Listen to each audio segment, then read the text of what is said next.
Soloveitchik said, the Torah has a way of forcing itself on the world. So that's what's happening now in Eretz Yisrael. In Kiruv, you can't start, when you want to be Mekach, you don't start with Taras HaMishpacha, you don't start with the most difficult mitzvah to observe.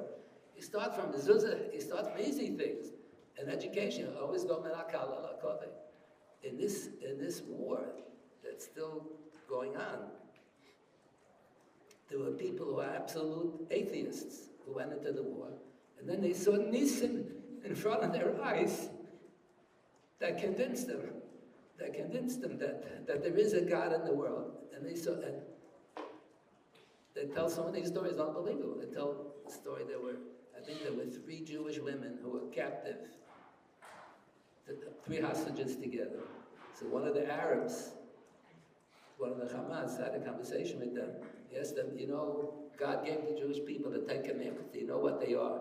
So the 3 women together could only figure out 5 of the 10. They didn't know all 10. So the Arab said, that's why you're being punished now, because you don't know the 10 Commandments. So when one of the women, realized that Shabbos is one of the 10 Commandments, she pledged to herself she's going to stop observing Shabbos. And she was engaged to marry a different fellow who was still captive at that time. And then she made up her mind, she's observing Shabbos now for a couple of months. And if the boyfriend is not going to be observant, he was an atheist. His parents lived under the Russians during the communist period. Communism ended already at the end of the 1900s. But his parents were brought out absolute atheists. So she had made up her mind, if her boyfriend is not going to be observant, she can't marry him. So when he was released, he was telling about all the nisim that he saw. Every step of the way was an S that saved him from the next star, the days of the next star. And he's in the process of becoming religious. So it's interesting, they say they took him to the Kosel Maravi, and they said all the Jews come to daven here.